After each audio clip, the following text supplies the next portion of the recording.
Hello there, Hendrick Toyota, Scion of Concord. This is Coach Stephanie with part 2 of your mystery shop. I submitted a request on October the 7th at 11:02 a.m. and I received an email in my inbox from Anthony at 11:09 a.m. However, I did not receive a phone call until 1:55 p.m. Anthony, be sure that we call the customer within less than 15 minutes. Nice job on emailing within less than 15 minutes. However, in future, I want you to be sure that you do email the customer after you speak to them so that you can continue building rapport and get them information that they very well may not have written down during your phone conversation.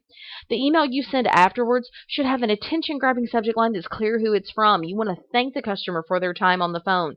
You want to be sure that you confirm next steps and remind them of whatever you agreed to in your phone conversation. So you want to be sure that you schedule some type of an appointment. If you can't get an appointment, go for a tentative time. Lock down a day to follow up at the very least. Then whatever you agree to, remind them of that in the email.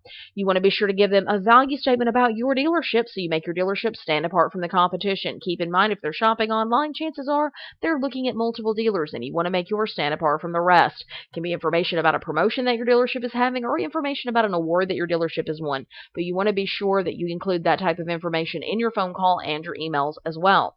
Then you want to be sure the email is free of spelling and grammatical errors and has a complete signature file with a link to your website as well as a link to your email.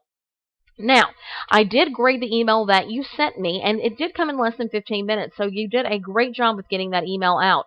It did go into my inbox. It does have a subject line that is clear who it's from and what it's about.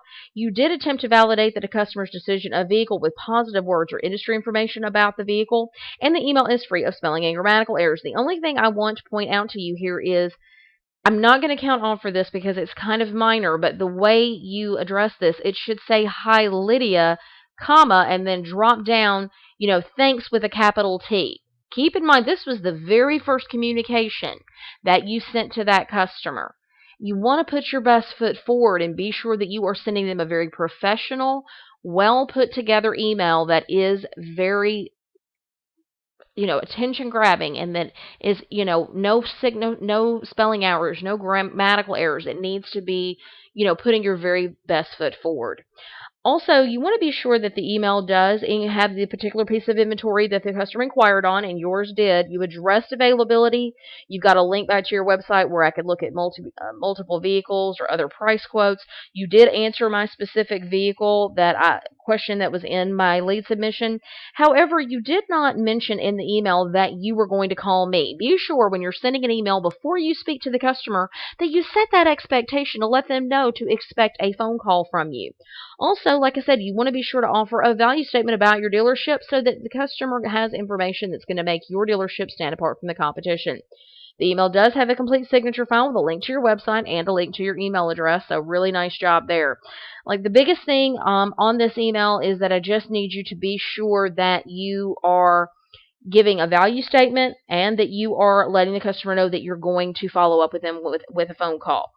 Like I said, it did not affect your score that you didn't send an email afterwards, but I think that you should definitely be sure that you're sending an email afterwards, like I said, to continue building rapport and continue getting the customer information that they may not have written down when you were speaking to them. Keep up the hard work and keep practicing. Your secret code for today is timing, Timing, timing, because I want you to be sure that you call the customer within less than 15 minutes. And remember, it's all about timing. Have a great day.